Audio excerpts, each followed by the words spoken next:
y en esta oportunidad hemos querido agregar a estas clases que hemos venido haciendo, esto entre amigos, agregar un toque cultural. Y en esta oportunidad el doctor Roberto Ebner nos va a iniciar esta parte, a lo cual le agradecemos. Él siempre ha colaborado con nosotros en la parte de neurooftalmología y hoy le pedimos que iniciáramos un toque cultural que queremos hacer cada ciertas clases. Muchos conocen ya al doctor Roberto Ebner, porque el doctor Roberto Ebner nos ha acompañado, como les dije anteriormente. El doctor Roberto Ebner es jefe de servicio de oftalmología del Hospital Británico de Buenos Aires. Tuvo su formación como neurooftalmólogo en París, pero él me pidió que no lo presentara mucho, No, pero ya todo. no, por favor. Y él nos va a hablar sobre la sucesión Fibonacci, un viaje matemático de la oftalmología. Y yo quiero agradecerle a Roberto que inicie este ciclo de cultura y que haya aceptado, pues, evidentemente, esta presentación. Gracias, Roberto. Entonces Bueno, me voy a silenciar. Ya puedes compartir pantalla. fantástico. En realidad, muchas gracias primero a vos y a todos los que se han conectado, amigos de distintas partes. Recién veo que Jim Garrity, hi Jim from Mayo Clinic, can't believe it. Mayo Clinic conectada, todos amigos muy queridos. Que bueno, espero compartir un momento de, si bien somos oftalmólogos, muchos neurooftalmólogos, la convocatoria tuya fue charlas que tuvieran que ver con lo cultural y la propuesta mía fue hablar de la sucesión Fibonacci, que es un viaje matemático al ojo.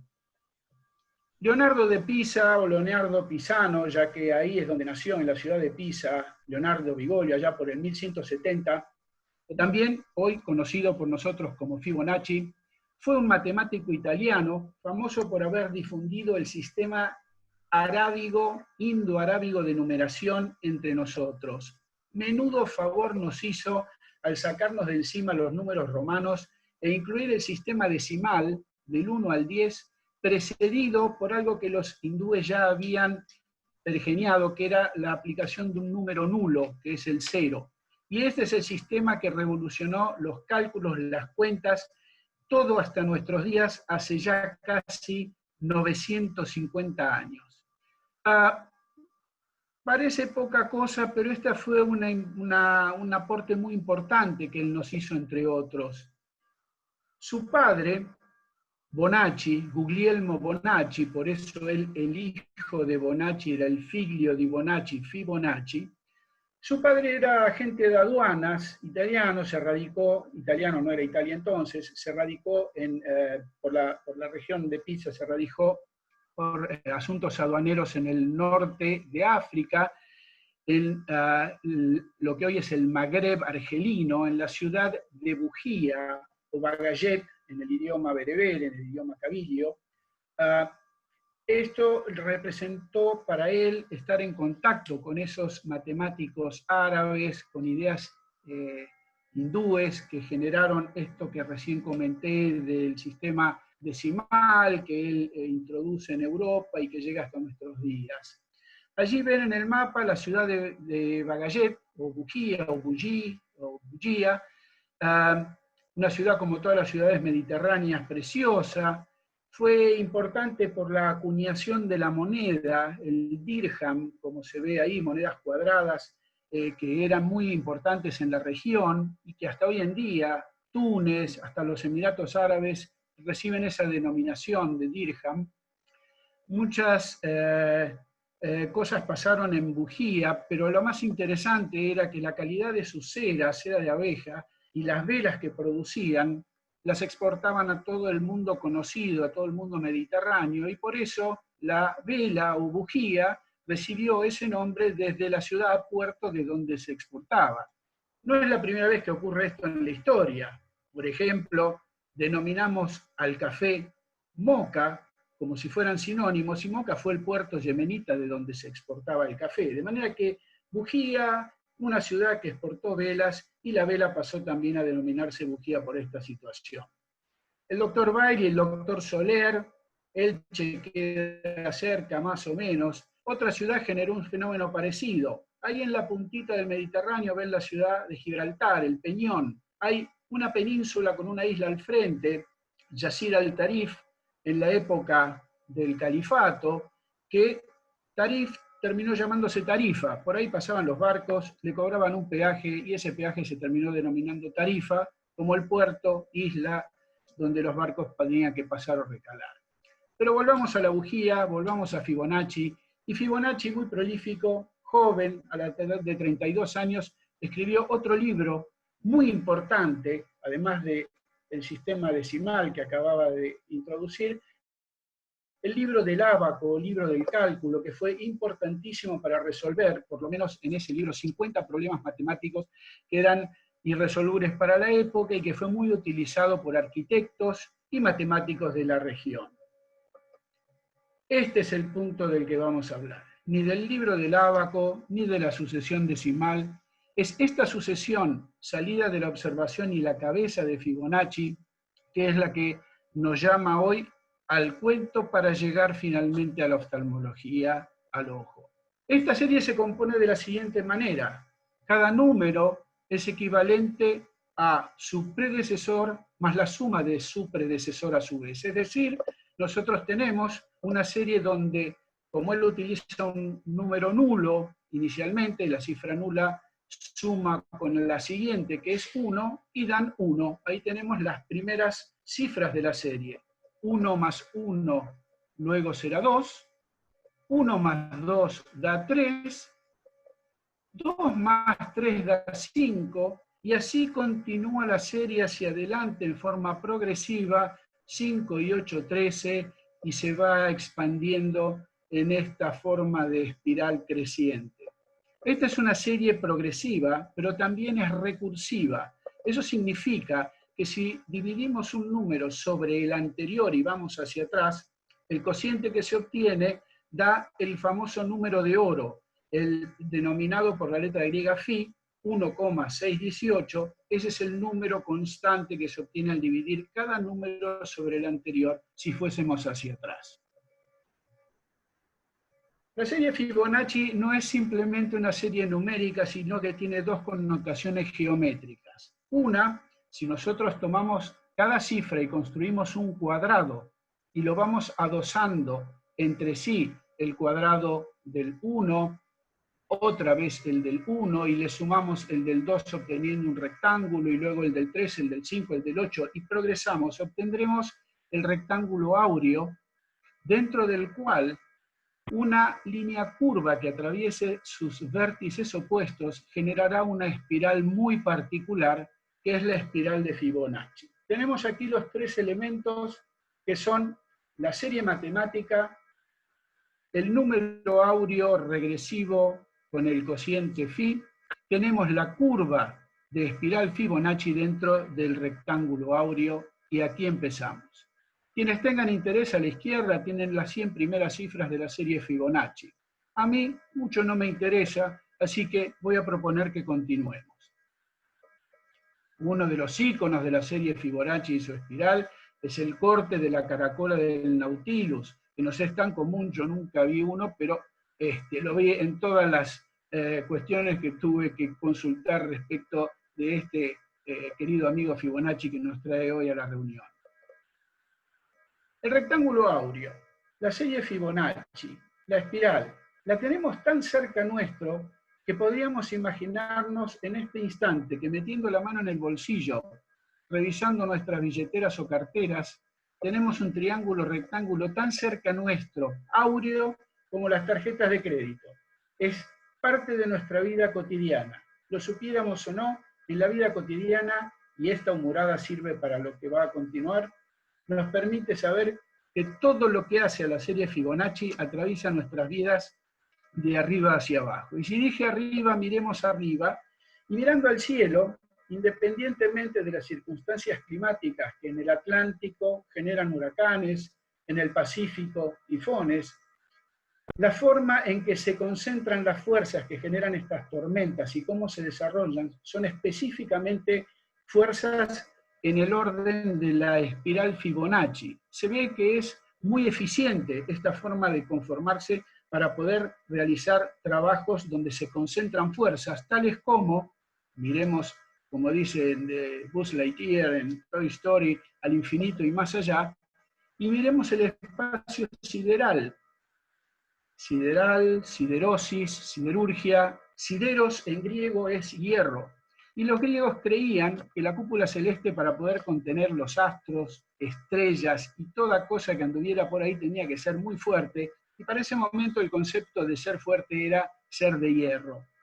Y sea o no el espacio sideral, hoy nuestra bóveda celeste contiene galaxias nebulosas en formación, en destrucción, en existencia, que al igual que los tifones y tornados, realizan en su morfología una espiral Fibonacci constante, demostrando nuevamente que la eficiencia de esta espiral va más allá a veces de nuestra comprensión, pero las leyes físicas no tienen más remedio que adaptarse a esta circunstancia creciente de una serie descrita por este joven. En la dinámica, no solo en la estática, los astros, por lo menos los de nuestro sistema planetario, se comportan de esa forma. Por eso funcionan las leyes de Kepler, las 4 leyes de la mecánica celeste, que permiten saber cómo se desplaza un astro y en qué momento se encuentra de su órbita y respecto de los demás. Bajemos a la Tierra y miremos el suelo que pisamos y volvemos a encontrar que la expresión Fibonacci, esta vez de nuevo en su espiral, se encuentra en la inflora de los girasoles, en muchas otras expresiones florales, en la piña, el fruto de las coníferas, en la implantación de las hojas de las plantas, particularmente en tallos, donde las hojas se van implantando siguiendo una helicoidal perfectamente Fibonacci.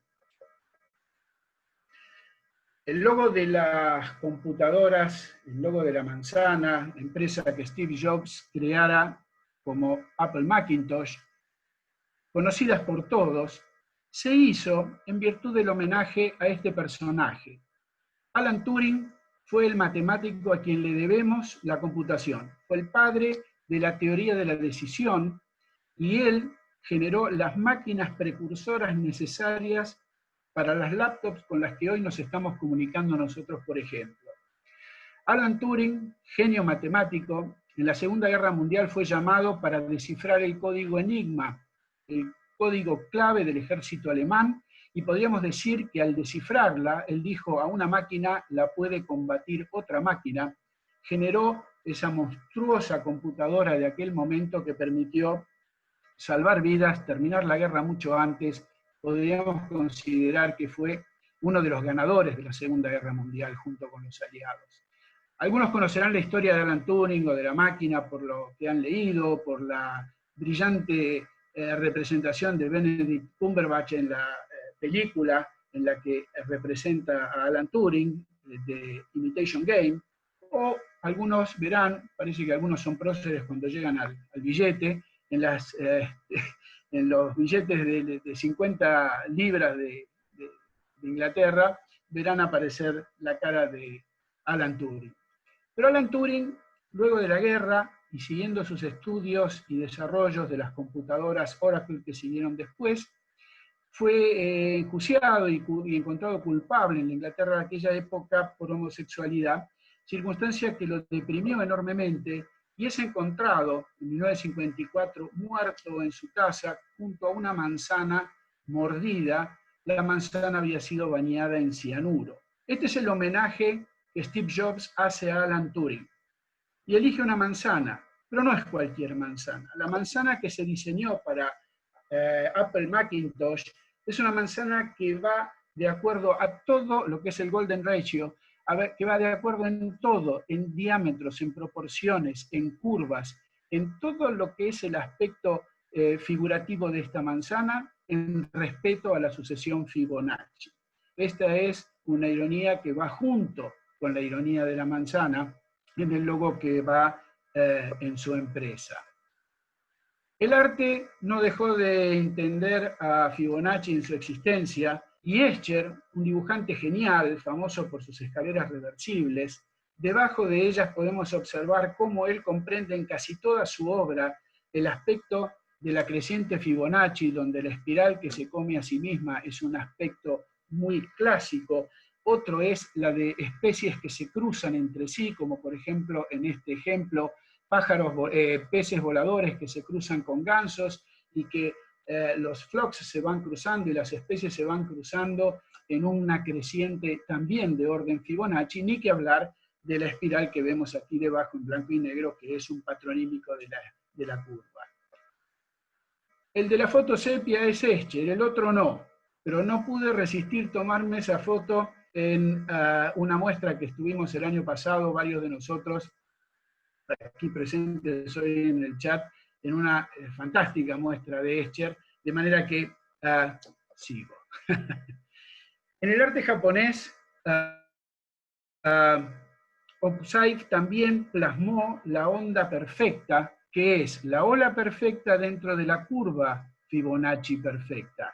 Pero esto no es casual. En la naturaleza, millones de veces el mar a diario en todo el mundo conocido hace olas con características Fibonacci sin parar, y quizá pocas veces hayamos reparado en este detalle. Sí lo hizo Leonardo, pero Leonardo existió 300 años después de Fibonacci. Y él siguió lineamientos de Fray Luca Pacioli, con quienes se entendieron muy bien desde el punto de vista armónico, pero ambos 300 años después de esto que estamos conversando. La música, por supuesto, está presente en el curso de la situación de la sucesión Fibonacci, y si bien es una casualidad que el arte de los instrumentos de cuerda, como violas, violines, chelos, contrabajos, terminen en su diapasón, en el área donde van las clavijas que atemperan la cuerda, una espiral Fibonacci, las relaciones que existen entre las cajas de resonancia, el mismo diapasón y la longitud de las cuerdas respetan perfectamente el Golden Ratio, y esto no es casual. Esto volvió a reflejarse en la partitura. Lo que les voy a mostrar en un pequeño recreo de esta charla es un minuto, tal vez y medio, donde hay un pequeño resumen de lo dicho, pero también un pianista va a ejecutar con su mano derecha en la escala cromática una sucesión Fibonacci durante las primeras 12 a 15 cifras, generando música con esa escala mientras la otra mano genera armonías. Aquí les va el minuto y piquito.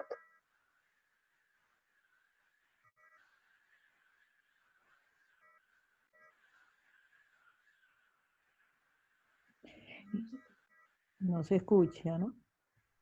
Roberto, no se escucha. Porque no conectaste el audio a la entrada. ¿No se escucha? No, porque si no conectaste el audio cuando compartiste pantalla, no se escucha. Ok, Si quieres, lamento. no, si dejas de compartir y compartes, cuando vayas a compartir le dices activar el audio y te lo activa. Mira, yo prefiero seguir, y si después tenemos tiempo, lo haremos. ¿Sí? Perfecto, chévere. La música tuvo representantes en la cuestión Fibonacci, y si bien Bartók tomó la escala a su manera y convirtió la escala cromática en una nueva, a la que denominó escala Fibonacci en la música, y Beethoven y Mozart tuvieron aspectos en sus partituras sobre esta cuestión de semejarse a la razón áurea, fue el arte de la fuga, Johann Sebastian Bach, quien compuso el contrapunto exactamente siguiendo la numeración Fibonacci, y desgraciadamente esto ocurre en el momento en el que él fallece. Él muere componiendo el contrapunto, él muere componiendo el arte de la fuga, y se celebra el día 28 de julio, se conmemora el fallecimiento de Bach, ejecutando siempre el contrapunto, el arte de la fuga, interrumpiéndolo en el punto donde él deja de escribir la partitura. Bien, lamento no haber podido hacerles escuchar la parte musical, pero ahora vamos al terreno de la fe, y todos conocemos la historia de Babilonia, la historia del rey Nimrod, que quería construir una torre cuya cúpula llegara hasta el cielo, y sea como fuese, la Biblia en Corintios 14:21 nos dice: por hombres de lenguas extrañas y boca de extraños hablaré a este pueblo y ni aún así me escucharán, dando comienzo a la destrucción de la iniciada construcción de la Torre de Babel.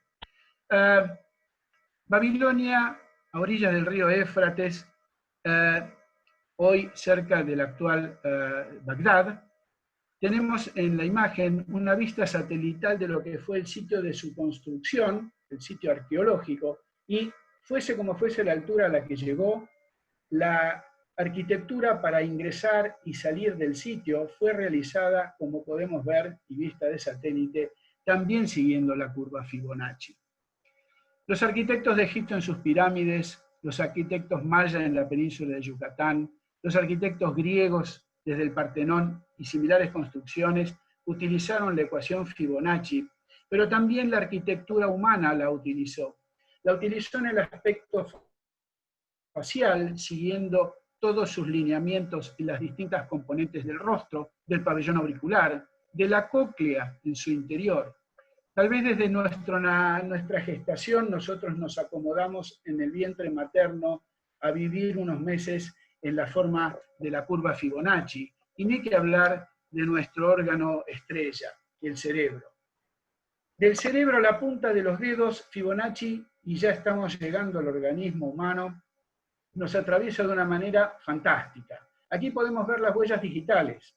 Juan Bucetich, el estudioso argentino que catalogó las huellas digitales y que hoy se estudian para identificar personas o en criminalística, dio todas las nociones sobre cómo se definen las huellas digitales, pero esto se los cuento hoy yo a ustedes. Las huellas digitales responden al fenómeno Fibonacci y son centrífugas. Cuando estudiamos la anatomía humana en la posición de estudio es supina, con las palmas hacia adelante, los pulgares tienen la forma centrífuga de las huellas según la espiral de Fibonacci, y por eso podemos identificar cuál es el pulgar derecho y el izquierdo.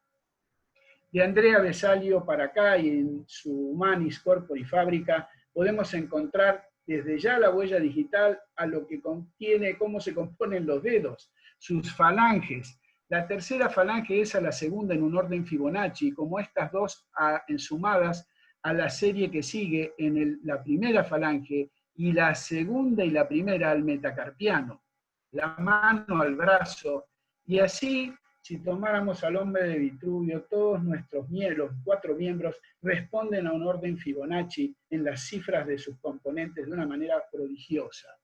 Hasta el cierre de la mano, en la dinámica, al plegar los huesos lo hacen en una forma también de tipo Fibonacci. Y llegamos al ojo. Todos estos minutos fueron destinados a introducir una serie matemática, a ver cómo esto se representaba en distintas áreas de la naturaleza, por encima y por debajo nuestro. Miremos ahora dentro nuestro, y el ojo es el objetivo. Voy a empezar, para el placer del doctor Chiaradía, con la córnea. Después del film lagrimal, lo primero que encontramos en el ojo es la córnea, y voy a elegir una patología para explicarles a Fibonacci allí. La patología es la enfermedad de Fabry, una enfermedad lisosomal. Esta enfermedad lisosomal se caracteriza por ausencia de alfa-galactosidasa, por lo tanto se produce un producto intermedio que es la globotriosilceramida, o GB3, y esto se deposita en distintas partes del cuerpo, riñón, corazón, siendo allí el aspecto más terrible de la enfermedad. En el ojo forma la córnea verticillata. Todos hemos oído hablar, muchos la hemos visto. Yo trabajo con ADELFA, la Asociación Argentina de Estudio de Enfermedades Lisosomales y Fabry, desde hace 15 años, y vemos enorme cantidad de pacientes con Fabry. He visto córneas verticillatas de todo tipo. Esta la hemos visto en conjunto con el doctor Jorge Cohen, con el doctor Roberto Cohen de Tucumán, quien ha tenido la gentileza también de participar en la revisión de estos pacientes. Y aquí el torbellino del depósito de GB3 que genera la enfermedad de Fabry con la córnea verticillata. Verticillata por vértice, vórtice, es allí donde se genera esta morfología que casi siempre se observa en el tercio inferior de la córnea. No ocurre en cualquier sitio. La córnea verticillata de la miodarona sí, y no es de esta manera. La córnea verticillata del Fabry ocurre en el tercio inferior de la córnea, un poco más desplazada, a derecha, izquierda, arriba, abajo, pero ese es el sitio, y aquí está el porqué. Desde que empecé a ver córneas verticilatas me pregunté y me preguntaron, cada vez que charlaba sobre el tema, es todo un tema la córnea verticilata, ¿por qué se producía de esta forma el depósito de GB3? Y tengo que agradecerlo al doctor Cristóbal Couto, que hace muchísimos años me dijo, si vamos a tantos congresos, Roberto, ¿por qué no venís al Arbo alguna vez? Y empecé a ir al Arbo y aprendí enorme cantidad de cosas. Y es en Arbo, gracias a Cristóbal, que yo tuve la posibilidad de conocer y aprender esto. La inervación de la córnea está mediada por un gen, que es el PAX6, y hace que los nervios corneales, es la porción más inervada del organismo humano, la córnea tenga nervios que se representan y se configuran, así como les estoy mostrando en la verticilata, de esa forma. La microfotografía electrónica nos muestra perfectamente cómo es el vórtice de esa espiral Fibonacci perfecta, y en otras microfotografías de distintos papers que ustedes pueden consultar, ahí está la razón. Qué interesante, la córnea, por lo menos al empezar ya la primera estructura ocular, nos muestra Fibonacci presente. Sigo con la lámpara de hendidura, atravieso el segmento anterior y veo que el cristalino, en la disposición de todas sus fibras vistas anteroposteriores, aquí tenemos un corte sagital, pero en la vista sagital nos presenta una helicoide de tipo Fibonacci, que en los 360 grados, si lo viésemos de frente en la figura de la izquierda, se va presentando de frente a nosotros, así como se presenta de frente al cirujano de cámara anterior, por ejemplo, para facilitarle la idea del cracking del núcleo, ¿sí?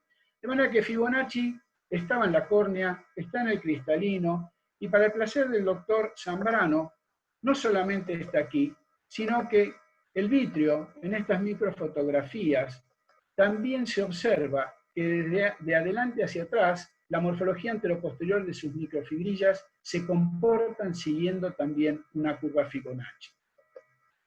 Llegamos al sitio que más me interesa del ojo. Yo soy neurooftalmólogo y muchos de los que están aquí conectados también, de manera que llegamos a un sitio fantástico, a la capa de fibras del nervio óptico, que van a dar lugar luego a ese famoso cable coaxil.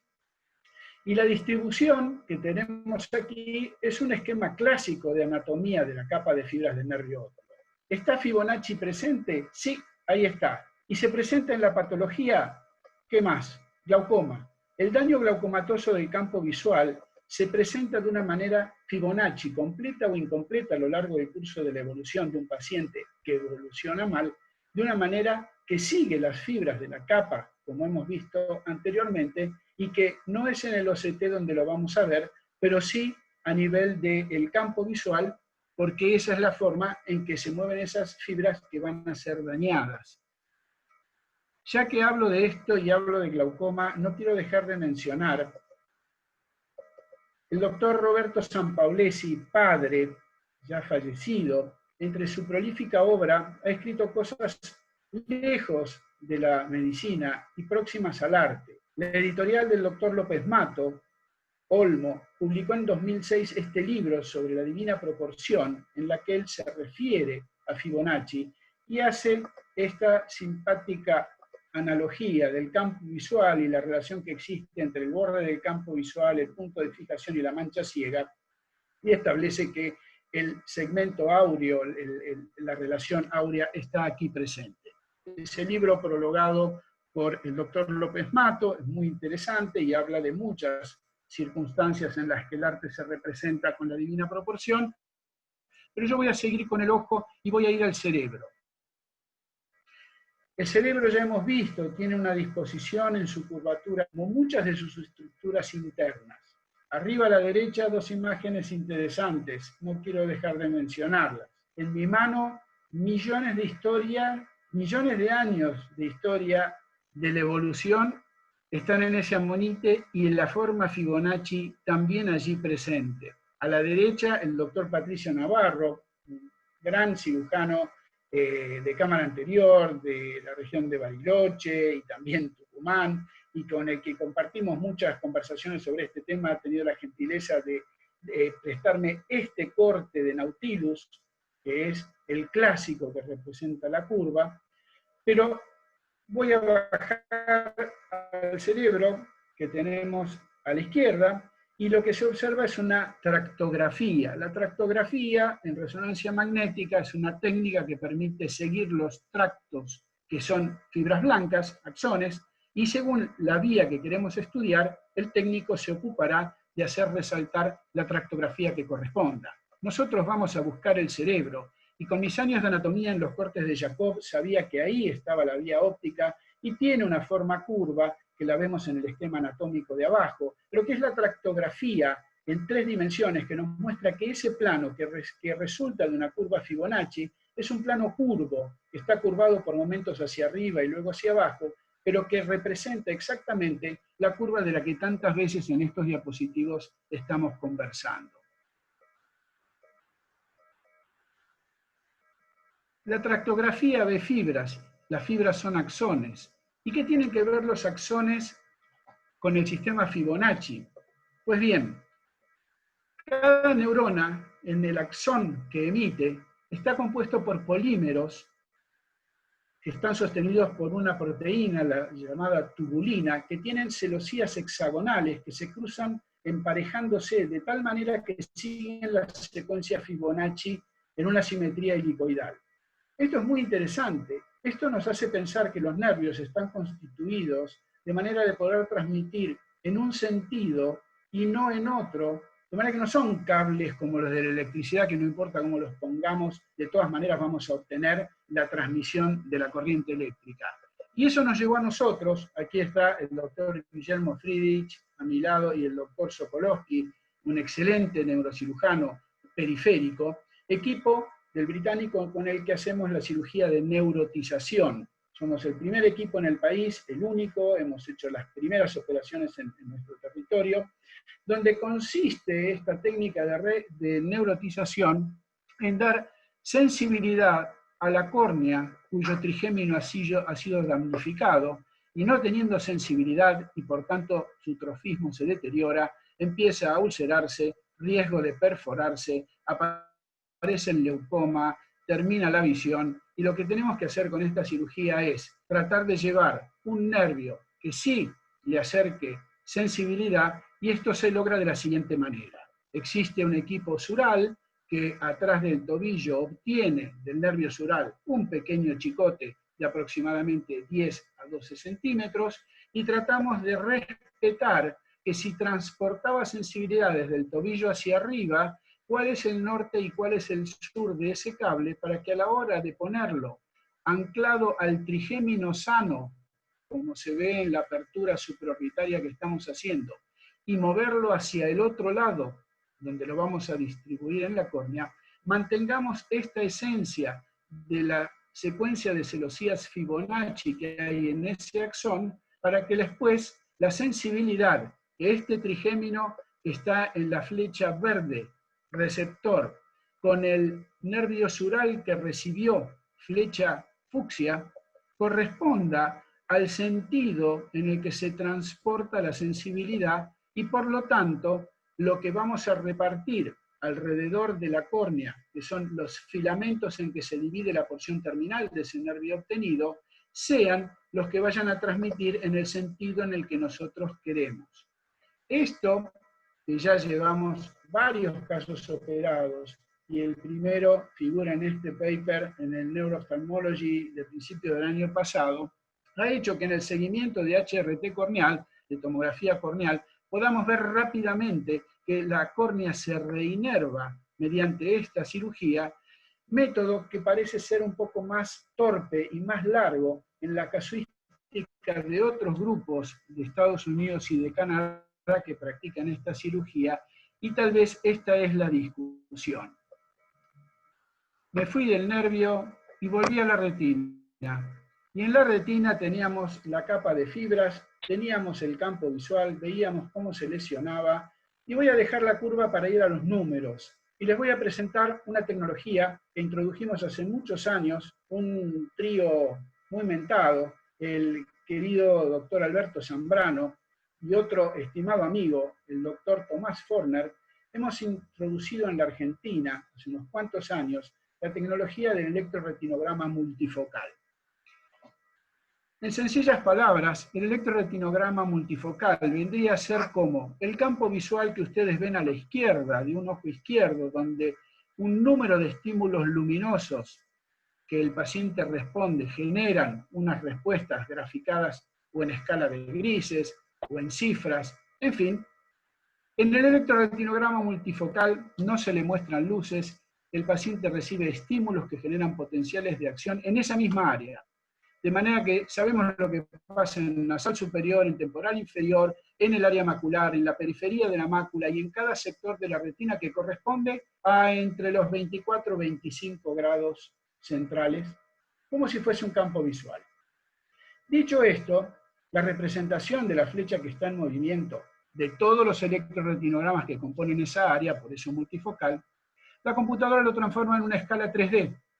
Y allí vemos la pirámide, como si fuera la antigua isla de Visión de Traquair, en una formación puntiaguda hacia el área central. Obviamente, el área central es la de mayor sensibilidad, la que tiene más conos, la que va a dar una mejor respuesta, y a medida que nos alejamos, va a dar una respuesta de menor intensidad. Si aplastamos esa imagen y la vemos desde arriba, en plano, la flecha más pequeña que acaba de aparecer nos muestra el punto central y los distintos anillos que lo rodean. Dicho esto, en esa escala de números en volt, tenemos la representación microvoltaica, son nanovoltios por grado cuadrado, en la que responde cada una de esas partes de la retina. ¿Complicado hasta aquí? Miren, la parte central es la que mejor responde. Seguimos al anillo que lo rodea y responde muy bien, pero un poco menos. Menos conos, si aparecen los bastones, tenemos menos respuesta fotópica y caen los nanovoltios de 140, de 89 a 54, y así seguimos al cuarto anillo y el anillo periférico. ¿Dónde está Fibonacci? Vimos el fondo de ojo, que teníamos la capa de fibras orientada así, y plantábamos todos estos estímulos para obtener un electroretinograma. Pues bien, Fibonacci está aquí. En esta escala que me detuve a comentarles, fíjense la extraordinaria analogía entre la escala Fibonacci y la representación nanovoltaica que la retina tiene para responder desde el centro hasta la periferia de los 25 grados, es casi exacta. Y esto, que al principio nos pareció una curiosidad, se me ocurrió que además de lo académico, podría tener alguna connotación en la representación de la patología. De manera que, si nosotros chequeamos anillos, nada mejor que una patología anular y el bull-eye de la mentada hidrocloroquina, la cual cansadamente hemos dicho, no en épocas de COVID hay que tomarla sin pruebas evidentes de suficiencia, sabiendo los efectos adversos. Ya la Organización Mundial de la Salud nos ahorró este tema. El Journal of American Medical Association de la semana pasada nos ahorró estas explicaciones. La hidrocloroquina no sirve y es tóxica, puede ser dañina. Ni que hablar al ojo, como aquí les estoy mostrando, a las dosis que se recomendaron inicialmente. Dicho esto, esta es la imagen de un bull-eye por hidrocloroquina. Y debajo el electroretinograma, que resulta en la parte inferior, donde podemos ver en este caso cómo se aplasta la respuesta en anillos alrededor del centro en relación a una respuesta normal. Lo mismo ocurre en el otro ojo. La curva Fibonacci ha sido dañada, excepto en la periferia, en todo su recorrido. Toda esta parte de la secuencia Fibonacci fue aplastada por la hidrocloroquina y lo podíamos ver en la secuencia matemática del multifocal. Por supuesto, esto nos interesa mucho antes de que pase el bull-eye. Y así como el gold standard de seguimiento es el campo visual, y tenemos que seguir a los pacientes cada 4 meses o 6 según el tiempo y dosis que estén tomando y la sintomatología visual que presentan, el campo visual no es el más precoz de los elementos que nos van a detectar. En cambio, aplicando la ecuación Fibonacci al electroretinograma multifocal, podemos ver cómo ya a nivel del segundo anillo cae como si se abollara a nivel de la parte roja de la curva, cómo cae la curva Fibonacci en pacientes que, estando bajo hidrocloroquina, no presentan trastornos visuales detectables al campo visual ni a la agudeza visual. Este método es muy sensible, ya la American Academy of Ophthalmology en el año 16 en sus recomendaciones habla de esto y cómo hacer el screening. Y como dije antes, Couto me metió la semilla de largo y a largo he ido tantas veces que me encanta ver lo que se aprende. Ya en 2013, cuando nosotros estábamos con esta teoría, se presentan varios postes donde muestran que es la circunstancia, el beneficio que tiene el multifocal de estudiar anillos, de poder detectar rápidamente esta patología. Retinosis pigmentaria. Big deal. Se cierra el campo visual y el paciente tiene visión tubular, cuando tiene la fortuna de mantenerla. Y en el electroretinograma pasa lo mismo, es casi como si viéramos un campo visual. Se aplasta toda la periferia y quedan 10 grados, 5 grados centrales, la visión en caño de escopeta del paciente con retinosis pigmentaria. ¿Qué pasa en el electroretinograma multifocal? Lo podemos utilizar para ver cómo se presenta la curva Fibonacci a través de la numeración de la secuencia, a través de la expresión voltaica, que ya vemos en el caso del ojo derecho, que la enfermedad está muy avanzada, pero en la forma unilateral, creyendo que el campo visual y la visión y el fondo de ojo son normales, tenemos ya una pequeña alteración en el electroretinograma multifocal a nivel del segundo y tercer anillo. Esto nos sirve para estudiar al paciente over time y poder saber si su expresión va a ser esta para siempre y ahí quedó su forma estable, o empezar a advertirle sobre la posibilidad del avance de una enfermedad que todavía no se da cuenta. Los ojos no están quietos, se mueven de maneras distintas, de los cuales la principal división de aguas en los movimientos oculares son los movimientos sacádicos, rápidos, de característica balística, aquí vemos cómo se toman esos movimientos sacádicos en el video, o los movimientos lentos de seguimiento, smooth pursuit. Los sacádicos son voluntarios, reflejos, provocados, existen de distinto tipo, pero su característica es balística y rápida. ¿Qué pasa en este paciente que tenemos arriba y a la izquierda? Es un paciente en el que estamos chequeando movimientos sacádicos para ver su seguridad, el accuracy. Pero este paciente tiene dismetría, necesita hacer 2 y 3 movimientos y rectificaciones, ya vemos que está fallando. Ni que hablar en este paciente que tiene camino a la parálisis supranuclear progresiva, la ausencia absoluta de generación de sacádicos. Lo podemos ver en la imagen en movimiento, solo si mueve la cabeza va, o podemos ver la respuesta al optoquinético, que no podemos generar horizontal ni verticalmente que el paciente pueda generar movimientos sacádicos. Y sin embargo, veremos en un instante cómo la maniobra de ojos de muñeca, esos movimientos sí están presentes. Así no puede ir ni para arriba ni para abajo, a comando, y sin embargo, veremos en un instante que si tomamos la cabeza del paciente y la movemos, el reflejo vestíbulo ocular está intacto y le permite que el ojo sí vaya hacia arriba y hacia abajo. Esta parálisis sacádica la hemos estudiado con la doctora Emilia Gatto y está aquí debajo en un paper en una revista neurológica ya en vías de impresión. Si los sacádicos tienen una velocidad que está definida como una trayectoria balística, me tomé el atrevimiento de llamar a David C. David C. y John Lee son los padres vivos de la motilidad ocular. De ellos he aprendido enormemente. Su libro, no sé si me lo sé de memoria, pero casi.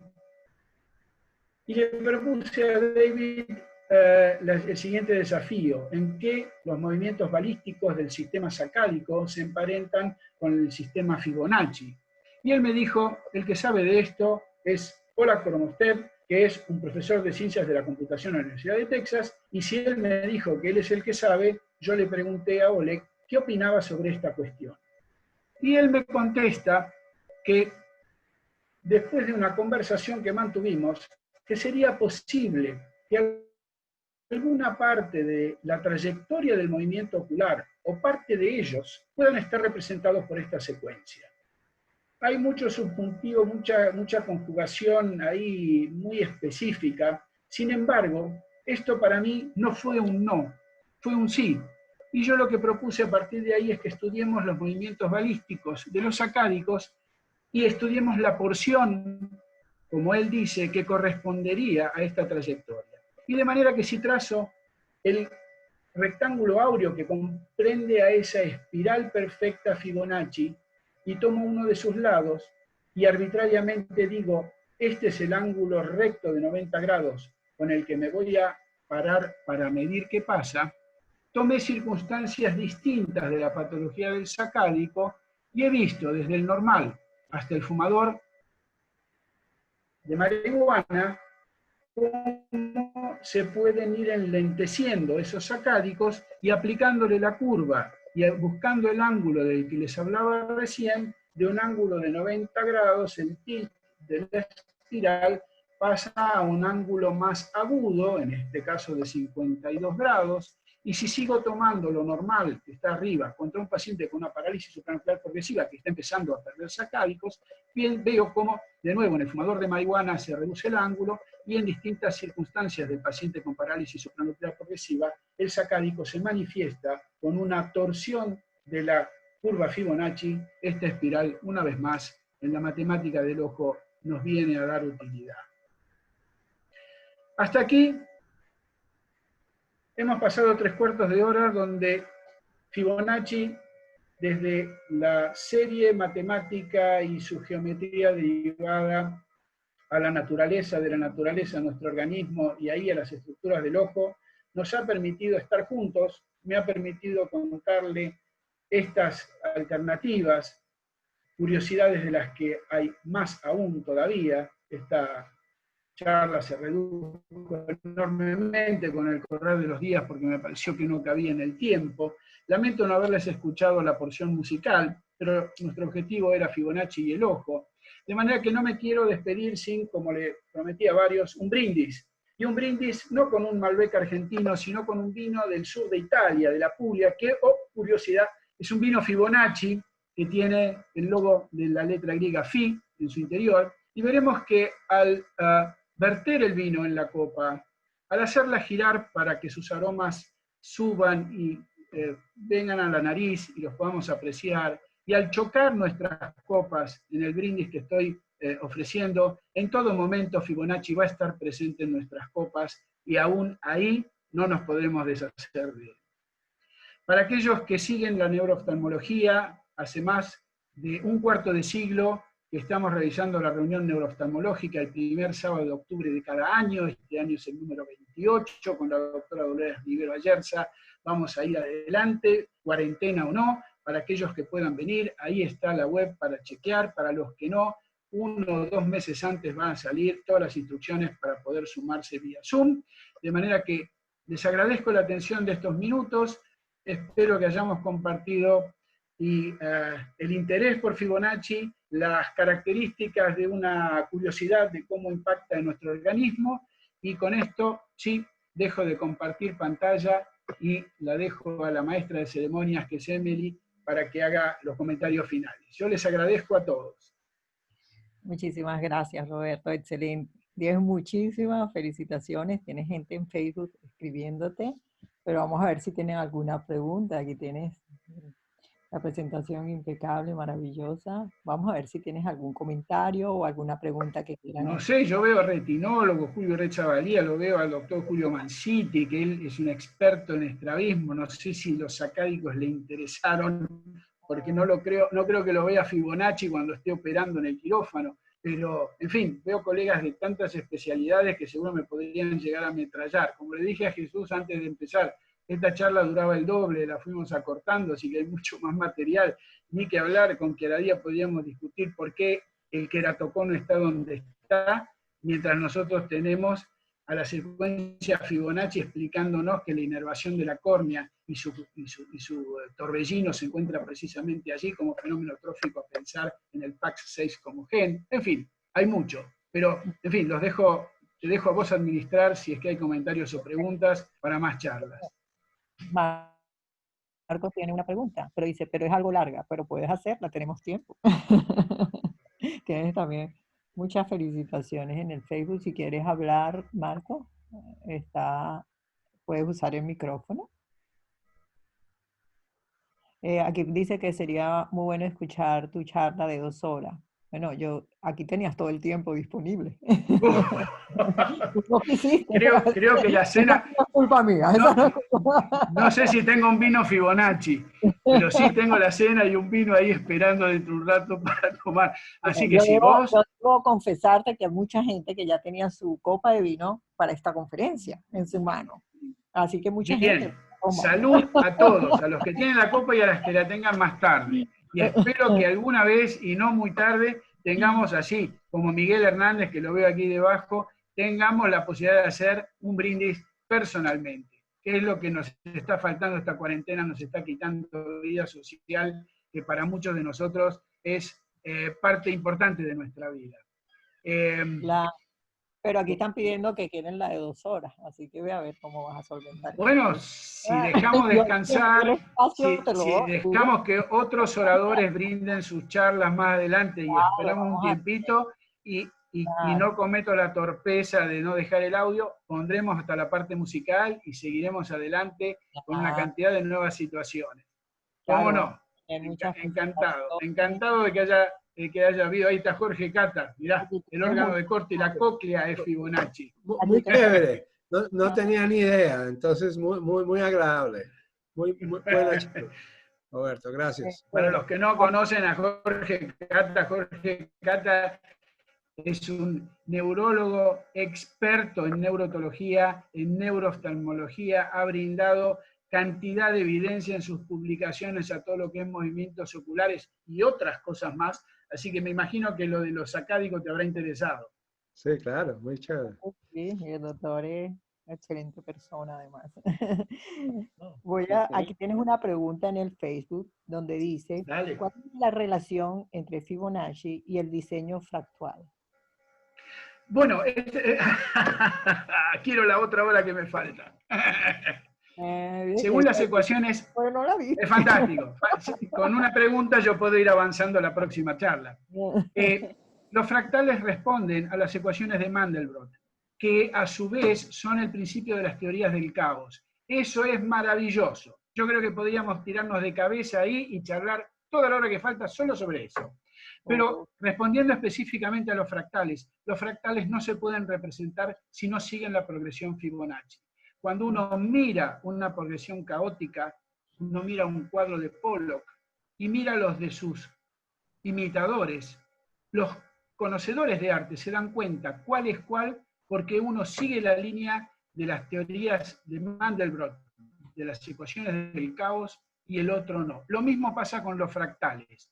Los fractales siguen la progresión Fibonacci, si no, no resultan ser fractales. Cuando tengamos la nueva posibilidad de subirnos a un avión y volar, cuando querramos ir a visitar al doctor Cata en Peoria y pasemos sobre la zona de Chesapeake, sobre esa región de Estados Unidos, uno mira hacia abajo y ve cómo la miríada de islas en las que se abre ese delta marítimo que hay allí es un fractal perfecto. Así como son fractales la representación de las hojas vegetales que siguen la sucesión Fibonacci que mostré al principio. No sé cómo más seguir este aspecto de la pregunta porque me encantaría tener las imágenes a la mano para poder seguir con el PowerPoint y desarrollar un poco más la pregunta. Pero creo que con esto algo he respondido. Ok, esa es la pregunta de Yuri. Ahora voy para la pregunta de John Pablo, dice aquí. Robert Bach y Leonardo sabían de Fibonacci cuando se inspiraron. Estas son preguntas del Facebook que te estoy pasando primero, luego vamos acá a las de él. Si quiénes se inspiraron, si Leonardo y quién. Y Roberto Bach. ¿Sabían de Fibonacci Mirá, cuando se inspiraron? a ver, una cosa casi dolorosa es que Fray Luca Pacioli, que explica lo de la divina proporción, el segmento es a la parte como la parte es al todo, fue un brillante matemático que, como dije al inicio, junto con Leonardo, vivieron 300 años después que Fibonacci. Yo me leí la obra de Fray Luca Pacioli y no lo menciona como si no hubiese existido. O no se enteró, no había Facebook para chequear, no había Google para preguntar, pero Leonardo se acopló a todas las teorías del orden de Fray Luca Pacioli y todos los que siguieron sin hacer mención a la ecuación, a la relación áurea de Fibonacci. Cuando hoy se habla de la pintura de Leonardo y se ven las distintas representaciones faciales en Salvator Mundi, el último cuadro descubierto de él, en la Gioconda y en cualquier otra representación humana, uno ve las proporciones Fibonacci y se habla de la relación dorada, pero se habla de la relación dorada como si eso le perteneciera a Fray Luca Pacioli y no a Fibonacci.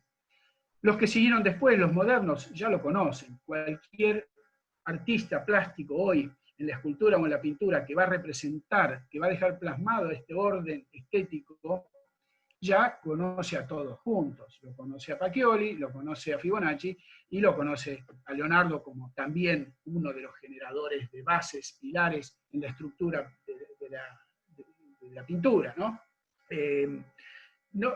No sé si la pregunta contenía otro aspecto más, no sé si al hablar me olvidé de algo que estaba dentro.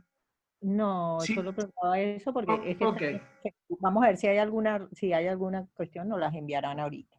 Mientras tanto, podemos darle la palabra al doctor Marco Bossier, que quiere hacerte una pregunta. Sí, doctor Ernest, primero felicitarle por esta charla tan hermosa. O sea, Gracias. todos sabemos que la medicina es ciencia y arte, pero escuchar sobre la serie de Fibonacci prácticamente lo ejemplifica de una manera maravillosa. Así que, de verdad, felicitaciones. Ahora, muchas gracias.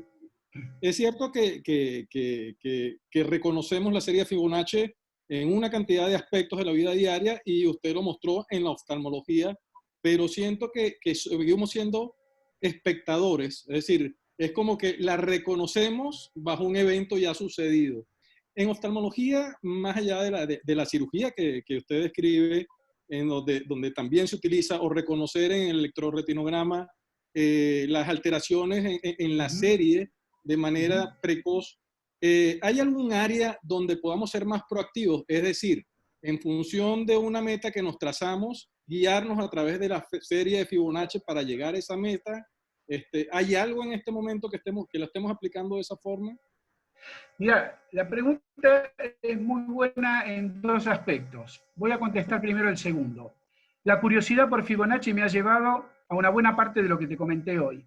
Y esa curiosidad me ha llevado a indagar en cuestiones como de qué manera sigo yo en el electroretinograma circunstancias medidas por su serie y de qué otra manera yo puedo seguir viendo a través del campo visual o de los movimientos oculares. ¿Para qué me sirve desde el punto de vista patológico? En mi vida he visto aparecer la tomografía computada, la resonancia, nuevas tecnologías, OCT, y siempre eran importantes, me servían si superaban el método anterior y si me traían nuevos datos. Para saber si simplemente la cuestión académica inicial de saber cuál es la estructura de toda esta componente Fibonacci en el organismo me sirve para algo fuera de lo académico y una simple charla artística o culturo-matemática, anatómica, es por eso por lo que me fui metiendo cada vez más en esta cuestión que invito a quienes, para contestar tu segunda parte de la pregunta, digan, no quiero ser un mero observador, quiero indagar, ver en su área de expertise, sea la que fuese dentro del ojo, a ver cómo Fibonacci le resuelve la comprensión de alguna situación, como me lo resolvió a mí, y eso sirve para hacer, hilando más finito, entendiendo la patología, ser más precoz en el diagnóstico o entender los tratamientos. La primera parte de tu pregunta, en cuanto a, lo digo con todo cuidado, ser meros observadores. Fibonacci no fue un mero observador, como Newton no fue un mero observador. Si vamos a la charla de Rafael de la semana antepasada, donde él habló del quiasma, el quiasma se lo debemos a Newton. Si se lo debemos a alguien en neurooftalmología fue Newton, en 1700, que describió que ahí se cruzaban las fibras nasales. Un matemático observador. No fue Andrea Vesalio, no fueron los anatomistas anteriores. Pero el quiasma ya estaba ahí. Él fue un observador, pero se dio cuenta. Cuando Fibonacci se da cuenta de su serie, la serie ya existía. Él hizo lo mismo que Newton. Newton vio caer la manzana y la gravedad ya existía. Él la puso en números, él estudió la aceleración, él dijo que eran 9,8 metros sobre segundo al cuadrado y después todo lo que derivó a partir de eso. Él era un observador brillante, puntual. Fibonacci hizo lo mismo. Fibonacci vio cómo se reproducían los conejos y vio que la primera pareja de conejos que él observaba, cuando pasaban 2 meses estaba madura para poder realizar su procreación y generar la próxima camada. Cuando la próxima camada tuvo un mes, todavía no estaba madura para reproducirse, pero la camada original sí, de manera que generaron un mes, no estaba madura para procrear, pero los progenitores sí, y la primera camada también. Y a partir de ahí aparece la serie Fibonacci. Él observó conejos, pero sacó genialmente una observación que se tradujo en una fórmula matemática, que es de la que hoy acabamos de hablar. Ser mero observador no es menor. El tema es dónde llevamos esta observación. Claro. Espero haberte contestado. No, y me imagino que usted está consciente del compromiso que tiene con el trabajo de electroretinograma, porque ahora tiene que ubicarme esa serie de electroretinograma con los datos que nos arroja los CT, porque tiene que haber una relación y usted lo está explicando precisamente. Sería muy bonito. Es muy interesante.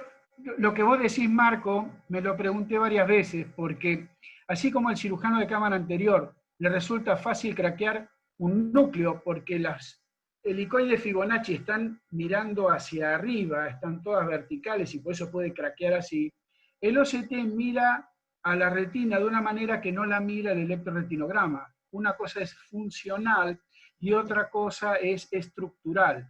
Pero me hice esa pregunta muchas veces, así que me estoy rompiendo el coco, viendo qué puedo sacar pelusa de ahí en cuanto a seguir con esta charla ahí adentro. Muy bueno. Muy bien. Creo que hay un doctor, me dicen, que está pidiendo, pero no lo veo aquí, la palabra, que se llama Jesús Martínez. Me lo mandaron por mi chat personal. Si está el doctor Jesús Martínez, para darle la palabra. Porque yo no lo veo acá y no tengo eso, pero me lo piden. Bueno, mientras ahí está Rafael. Rafael quiere...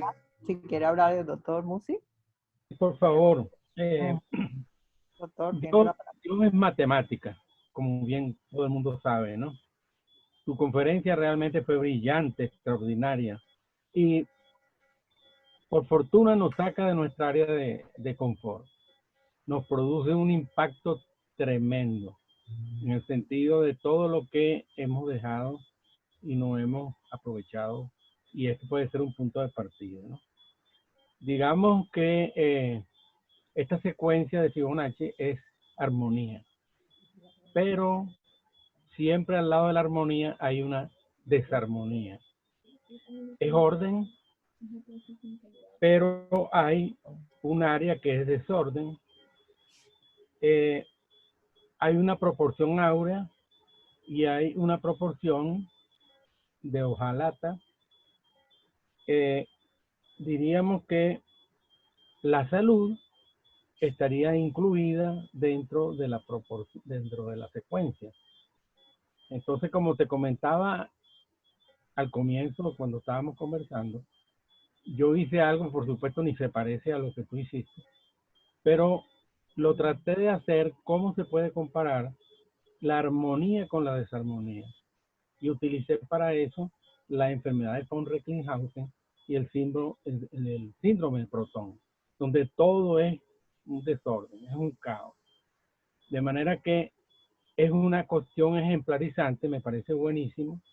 Voy a tener que comenzar a darle un poco más de sustancia a esta charla que di hace mucho tiempo, pero realmente Fibonacci está en todas partes. Y te vuelvo a repetir que estoy sumamente agradecido por haberte oído. Yo soy el agradecido, y yo soy el agradecido a Emily que nos ha juntado y a todos nosotros hoy en este Zoom, que es la mejor opción que tenemos frente a la cuarentena para poder estar juntos. Así que es un placer haber compartido todo esto con todos ustedes. Yo no quiero ser más extenso por si hay otros comentarios y preguntas en el chat. Tienes muchísimos comentarios. Bueno, en el Facebook tienes muchísimas felicitaciones y agradecimientos. Creo que no tenemos otra pregunta de Facebook. Y aquí en el chat puedes ver incluso, tienes mucha gente que te escribe: espléndido, gracias, increíble. Muchos piden tu segunda parte. Gracias por maravilloso, excelente exposición. Aquí Germán habla sobre el estudio de los mercados financieros, lo cual es cierto. De arriba hacia abajo para llegar hasta el final. Quiero la clase de Dora, Aquí la secuencia está presente en la vida cotidiana, increíble. Muchas gracias por su plática, muy bueno, muchas gracias. Newton siempre aparece.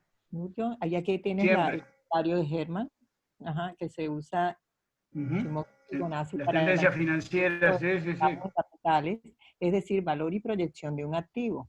Soy oftalmólogo, pero también hago trading financiero. Saludos Ya de que Argentina, estimado Roberto. aprovecho para decirle que si vamos a la, no sería prehistoria, pero bastante más atrás en la práctica comercial, yo debo decir que primeramente fui perito mercantil, yo estudié en el Colegio Comercial Carlos Pellegrini y tengo 6 años de contabilidad inútilmente desperdiciadas en mí porque nunca me interesó. Pero la práctica contable empieza con asientos en libros de contabilidad que fueron ideados por Fray Luca Pacioli. No me gusta que el tipo haya desconocido a Fibonacci. Sin embargo, una de las proverbiales circunstancias de Fray Luca Pacioli como matemático es haber introducido el sistema de contabilidad, que cuando era chico yo sabía que venía de Italia, después supe que era Fray Luca Pacioli quien lo introdujo. Así que en el mundo de la contabilidad, Fray Luca Pacioli y después Fibonacci, ahora en las finanzas, siempre estuvieron presentes. Es un tema matemático. El doctor Jaime que hoy te manda espectacular, interesantísimo. Tienes aquí neurólogos, neurocirujanos también.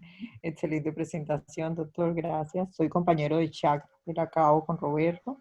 Magnífica conferencia.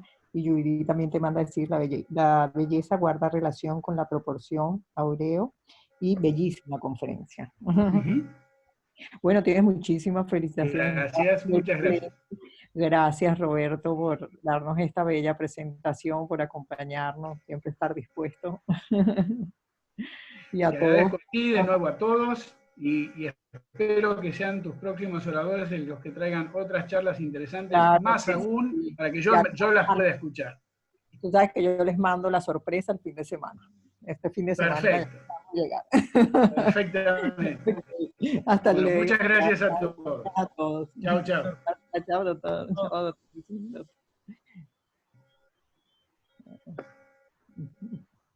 Vamos a ver que se desconecten.